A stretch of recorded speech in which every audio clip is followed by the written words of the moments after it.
Crime culposo.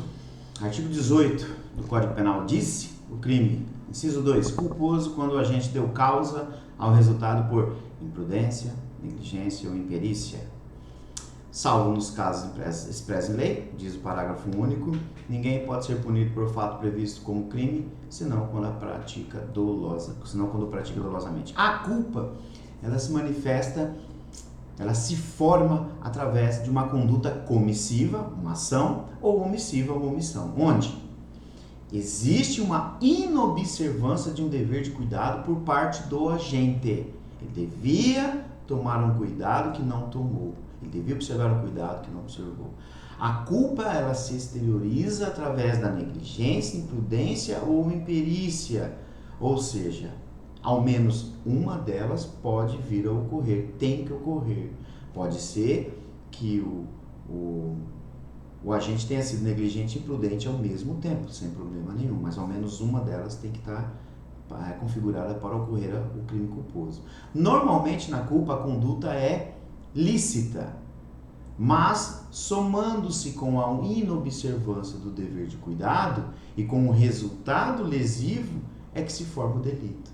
Então o resultado lesivo ele não é desejado pelo agente, senão seria dolo. Então sobre a previsibilidade, nós temos que se trata do fato onde o agente ele deve prever que aquele fato pode ocorrer. Se não tiver essa previsibilidade, ocorre uma fatalidade. O agente não quer o resultado, não previu porque não era previsível e não assumiu o risco. Então aí é uma fatalidade. O crime culposo, ele é a excepcionalidade, ele é a exceção. Isso já deve ter sido estudado por vocês em outras passagens no direito penal. Mas vale sempre se ressaltar. A regra é que todo crime é punido por ser doloso, onde o fato típico, para ser punido culposamente, deve estar previsto no próprio tipo penal. Homicídio, doloso, tá lá, matar alguém. Aí tá lá na sua grandiosa capturação, se foi cometido culposamente, aí tem a pena. Então, temos que o crime culposo, para existir, ele precisa ser típico, ter uma previsão expressa no próprio tipo penal. Isso tudo porque o crime culposo é um tipo aberto, onde o julgador deverá complementar, visto que o legislador não descreveu qual das inobservâncias deverá o juiz verificar para saber como ocorreu o crime. Então, o legislador não preveu, não descreveu qual dessas inobservâncias, qual a inobservância, qual o dever de cuidado que aconteceu. O juiz, analisando o caso concreto, ele vai analisar e vai saber o que aconteceu. O nosso legislador, para demonstrar, ele traz nos dispositivos expressões que vão demonstrar essa tipicidade culposa. Por exemplo, se o homicídio é culposo, lá no 121, parágrafo 3º. Se culposo o incêndio, lá no 250, parágrafo 2º, todos do Código Penal. Se o crime é culposo, artigo 152, parágrafo único, 256, parágrafo único. Se a lesão é culposa, 129, parágrafo 6º. No caso de culpa, artigos 251, parágrafo 3º e artigo 259, parágrafo único. Então, qual seria o conceito de crime culposo? É um ato voluntário, é um ato humano voluntário, ou seja, não pode ser forçado, dirigido a um fim lícito, mas que por imprudência, negligência ou imperícia, que é a própria inobservância do dever de cuidado imposto pelo convívio social, dá causa a um resultado não querido, nem assumido, mas tipificado previamente em lei. É através desse agir de maneira descuidada por parte do agente que surge o crime culposo e as suas modalidades. Então nós temos que o dever de cuidado objetivo é violado através das modalidades de culpa, que são, de novo, negligência, imprudência e imperícia. Então, quais são os elementos da culpa? Primeiro, conduta. Conduta, já estão cansados de saber, trata-se de uma ação ou omissão, inclusive já falei isso no começo do vídeo.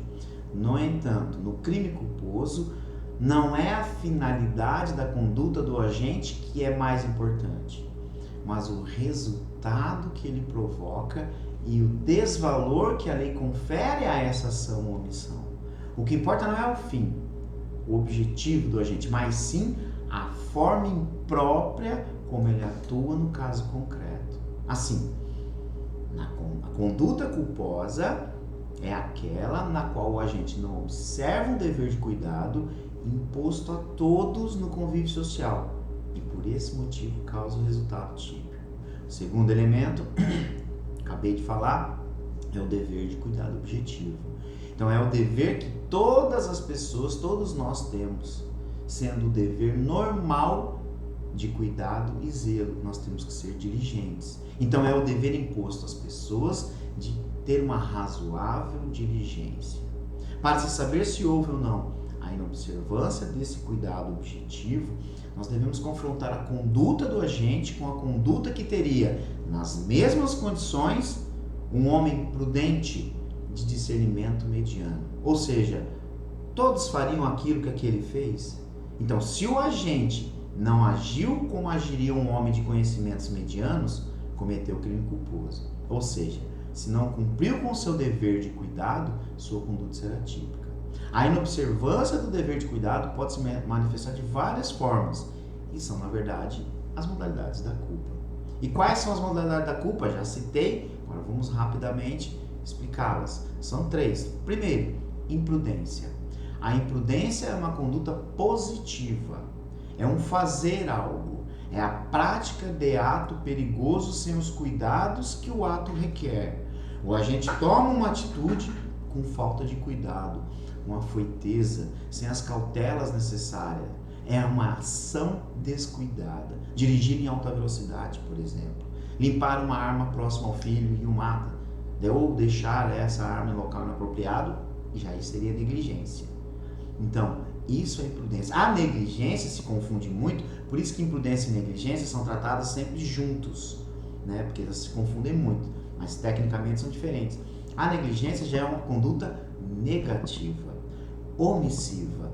É o não fazer, é deixar de fazer algo que a diligência comum e normal impunha e determinava que se faça.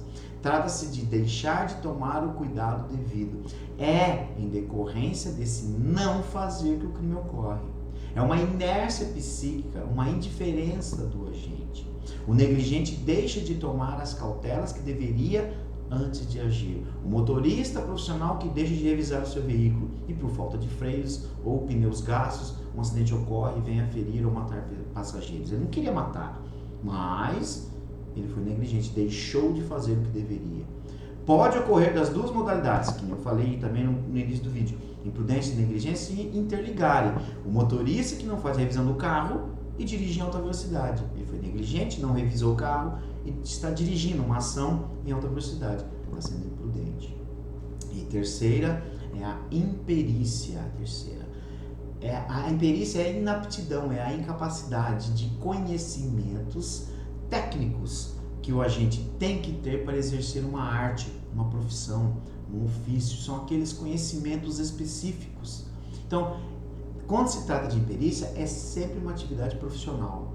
E por ser uma atividade profissional, exige-se do agente que ele tenha uma qualidade ou habilitação legal. Mas é claro que pode o agente ter essa habilitação, mas não ser apto naquela espécie de situação que vem a elaborar e acaba por cometer o crime culposo. Um médico, por exemplo, especialista de coração, cardio, aí ele resolve fazer uma cirurgia no cérebro da vítima e ela vem a óbito. Então ele é médico, ele poderia em tese fazer cirurgias, mas ele não tem a perícia necessária para fazer uma cirurgia no cérebro. Ele é especialista de coração. Não se confunde imperícia com erro profissional. Nesse caso do erro profissional, são empregados todos os conhecimentos normais de arte, do ofício, a profissão, mas o agente ele chega a uma conclusão errada e foi um erro de profissão. E aí seria um fato atípico, salvo, óbvio, se for um erro grosseiro. Quais são as espécies de culpa?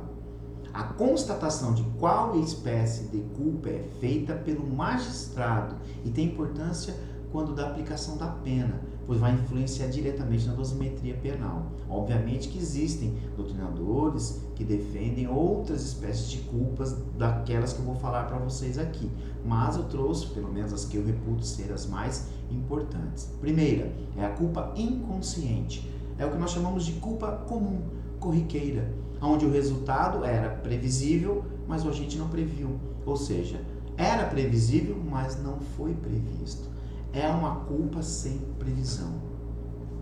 Culpa consciente. O resultado é previsível, foi previsto pelo agente, mas ele acreditou sincera e honestamente que esse resultado não iria ocorrer, pois ele confia nas suas aptidões físicas, técnicas e de conhecimentos de que aquele resultado não iria acontecer. Se o agente crê fielmente de que aquele resultado que foi previsto não irá ocorrer, não vai se concretizar, pois acredita que conseguirá evitar a sua ocorrência, nós temos aqui a culpa consciente. E é justamente a culpa consciente que confunde-se muito com o dolo eventual. Porque a diferença da culpa consciente e dolo eventual, ela é subjetiva, está na psique, está na mente, na cabeça do agente. Na culpa consciente é o famoso putz, lascou-se. Putz, lascou tudo. No dolo eventual é dane-se se acontecer. A culpa consciente é putz, danou-se. O dolo eventual é dane-se se acontecer. Entendeu? Então na culpa consciente, o agente acredita que conseguirá evitar a ocorrência do resultado. No dolo eventual, ele não se importa, por isso, dolo eventual, numa eventualidade de ocorrer, ele não está nem aí, sendo indiferente se o resultado vem ou não acontecer. Terceira espécie de culpa é a culpa imprópria, ou culpa por equiparação, ou também chamado culpa por assimilação, ou ainda, e por fim, culpa por extensão. Nesse caso, o agente está agindo dolosamente, mas acredita que está amparado por uma excludente de ilicitude. E devido a esse erro anterior, a lei atribui a essa conduta dolosa o caráter culposo. Então o agente ele tem um comportamento doloso, ele quer realizar aquilo, mas por erro precedente, por um erro anterior, lhe é atribuído uma culpa. Esse erro que fez o agente compreender mal toda a situação, todo o contexto fático. Por exemplo, a pessoa está fazendo uma caminhada à noite em um bosque e aí ele percebe que alguém o segue. Ele está caminhando e aí alguém está seguindo ele. Com medo de um assalto, ele começa a correr. E o seu seguidor também começa a correr atrás dele. Nesse momento, o seguidor vai chegando próximo. Quando ele vai querer falar alguma coisa, eu viro, esse que está caminhando e depois correndo, ele pega um pedaço de pau, vira e pum, dá uma paulada. Ele queria bater, ele agiu dolosamente para bater, mas ele não viu, não percebeu que era um amigo dele que ia cumprimentar ele. Aí nesse caso ele agiu dolosamente, mas por toda essa situação fática, a lei atribui a ele o caráter culposo. Tô vendo TV na minha casa, percebo que alguém está entrando pelos fundos, pego uma arma, dou vários tiros na porta. Eu acho que é um ladrão. Quando eu vejo, é um parente meu que veio me visitar, um amigo meu que estava chegando.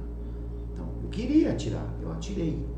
Mas pelo contexto todo, a lei vai me dar essa benesse de ser considerado culposo. Então, nesses dois exemplos que eu dei, o agente agiu com dolo, mas a lei vai atribuir um caráter de culpa, porque ambos pensavam que estavam agindo amparados por uma excludente de ilicitude. Graus de culpa. Existem 3 graus de culpa: grave, leve e levíssima. A doutrina diverge sobre a relevância ou não da graduação da culpa para fins penais.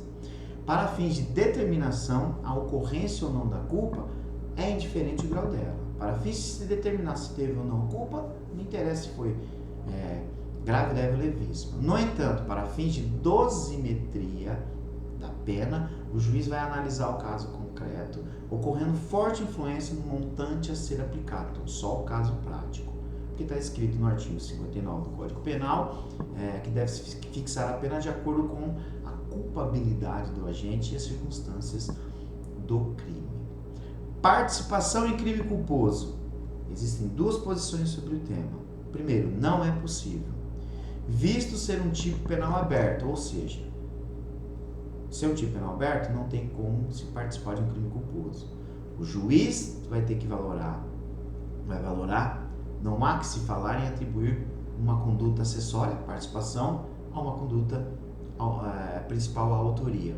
Então, não é possível, segundo essa primeira corrente, ter participação em um crime culposo. Já outros dizem que é possível, vai depender do caso concreto. Por exemplo, motorista que dirige seu carro em alta velocidade, instigado pelo seu acompanhante, momento esse em que mata alguém atropelado.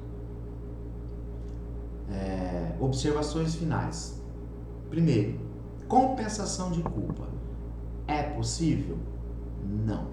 Isso é possível no direito civil, culpa concorrente. No direito penal, cada um responde pelo crime, tendo a outra parte como vítima, até o limite da culpabilidade. Serão 2 processos, por assim dizer. Claro que se a culpa é exclusiva da vítima, não há que se falar em compensação, pois temos uma exclusividade. Concorrência de culpa é possível? Sim. Há concorrência de culpas quando 2 ou mais agentes agem de forma culposa, dando causa a um resultado em um terceiro. Por exemplo, A dirige na contramão e B em sua mão, mas em alta velocidade, e ambos colidem matando o C que estava no ponto de ônibus. Então, nesse caso, analisando a responsabilidade de cada um, quando a análise dos 59, aí vai se aplicar uma pena e aí tem uma concorrência de culpa. Mas, destaque-se, se a culpa for exclusiva da vítima, não nesse exemplo, subentende-se, que o suposto agente não teve culpa alguma, e aí não há crime. Pode-se fazer uma presunção de culpa presumida? Não. A culpa é um tipo aberto. O juiz irá complementar determinando se o agente agiu com negligência, imprudência ou imperícia, ou até mesmo a ocorrência delas juntas. E por último, última observação existe tentativa em crime culposo?